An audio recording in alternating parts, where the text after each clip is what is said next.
Bonjour Sandrine. Bonjour Christophe.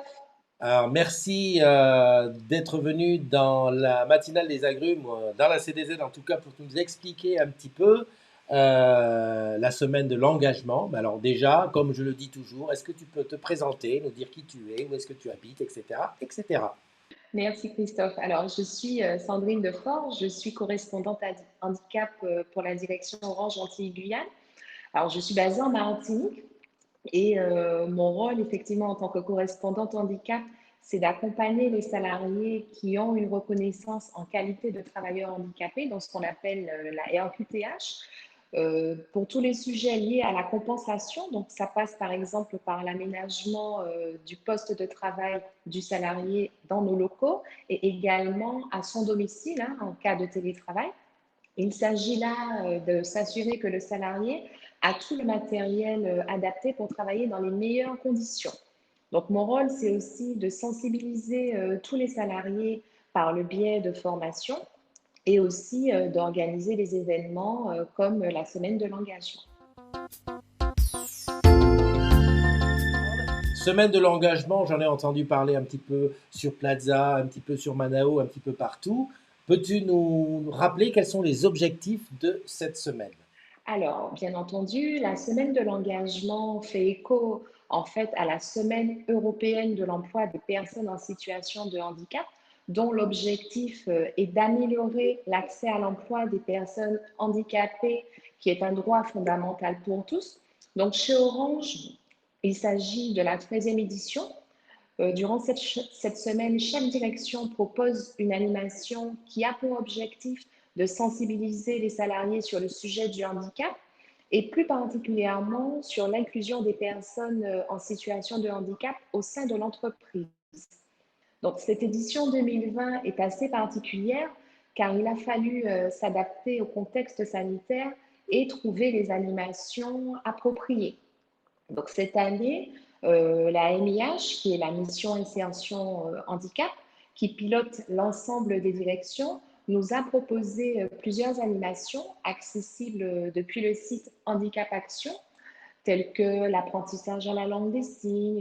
Il y a également un escape game, différents témoignages, des scénettes également sur le handicap et bien d'autres sujets qui sont possibles de découvrir, qu'il est possible pardon, de découvrir sur année. Donc, au niveau des Antilles-Guyane, nous avons souhaité en complément présenter un court-métrage relatant l'inclusion d'une personne en situation de handicap en période de confinement. Donc, cette action était importante pour nous car elle traduit notre engagement sur le sujet de la sensibilisation. Écoute, on a commencé à passer sur la CDZ les épisodes de la web série. D'où est venue l'idée de la création de cette troupe de théâtre? D'où est-ce qu'elle est venue, cette idée? Alors, cette idée m'est venue lors de ma première édition, il y a de cela 4 ans, à ma prise de poste. Alors, à cette époque, je ne connaissais pas grand-chose au handicap et j'avais fait appel à des prestataires pour animer la matinée par le biais du théâtre. Et cela s'est évidemment très bien passé, mais une petite voix m'a dit, pourquoi ne pas créer une troupe avec les salariés, salariés qui souvent ont des talents cachés qu'ils n'ont pas l'occasion ni la possibilité de dévoiler. Donc, c'est comme cela que j'ai commencé à recruter les membres de la troupe. Donc, l'équipe a bien voulu jouer le jeu et l'année suivante, nous nous sommes lancés. Donc, pour notre première édition, nous nous sommes fait aider par un prestataire externe pour la préparation du sujet, ainsi que pour les textes. Et nous avons proposé une pièce de 20 minutes sur le recrutement de managers en situation de handicap.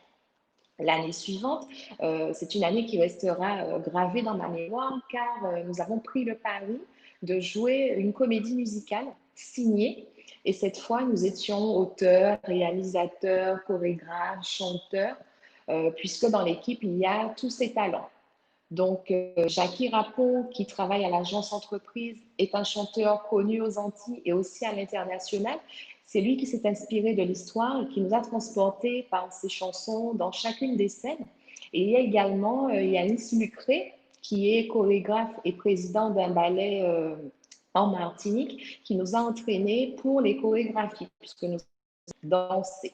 Alors, nous n'avons fait appel à aucun prestataire cette année-là et c'est pour ça que cette année 2020, malgré la crise, nous avons décidé de ne rien lâcher.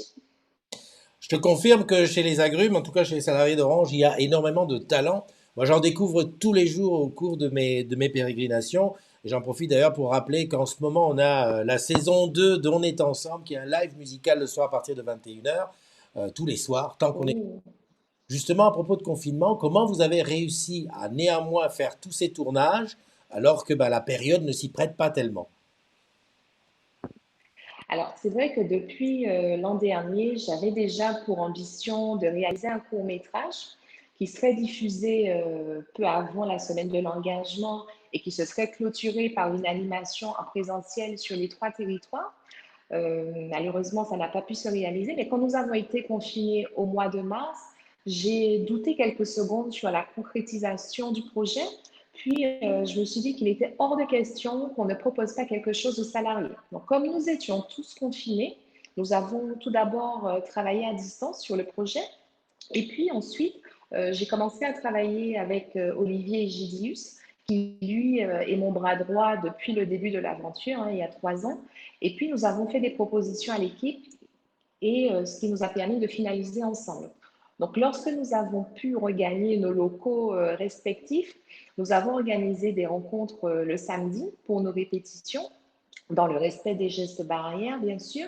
Et cette année, contrairement aux 2 autres années, nous avons eu beaucoup moins de temps pour répéter, puisqu'il fallait réserver un peu de temps pour le montage qui a été réalisé par un prestataire externe. Mais qu'est-ce qu'il est fait exactement pour justement pour favoriser les entretiens d'embauche, enfin ce qu'on voit dans la web série et même à l'extérieur, hein, comment ça se passe, qu'est-ce qui est fait de ton côté? Alors, effectivement, hormis la semaine de l'engagement, d'autres actions sont mises en œuvre afin de sensibiliser et également de favoriser l'emploi des personnes en situation de handicap. Donc, je suis en relation avec la GFIP qui a pour mission de favoriser l'emploi des personnes handicapées, donc soit en les aidant à trouver un travail, à suivre une formation, à conserver leur emploi ou encore à créer une entreprise.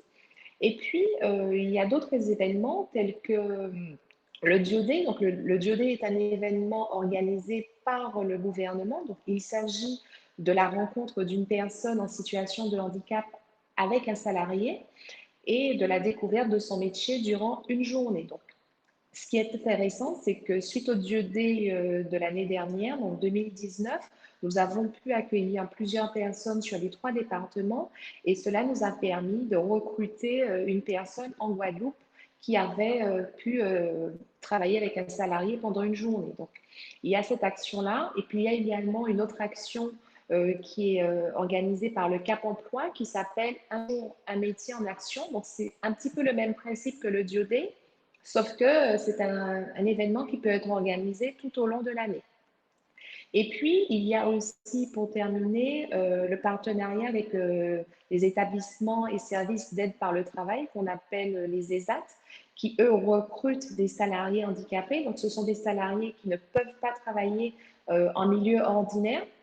Et il m'arrive également de travailler avec eux dès que cela est possible, quand j'organise des formations, des séminaires sur toutes les prestations de traiteurs ou encore de location de salles ou encore d'impression de documents.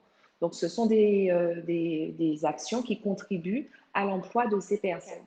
D'accord. Et bien entendu, ces actions sont faites tout au long de l'année et la semaine de l'engagement ne vient là que pour couronner et rappeler à tout un chacun que ça se passe comme ça chez Orange. Exactement, je confirme. Écoute Sandrine, je te remercie pour toutes ces précisions. Merci encore d'avoir participé à cet entretien pour la communauté des agrumes et puis à très bientôt. Avec plaisir, Christophe. À bientôt. Allez, à bientôt, au revoir.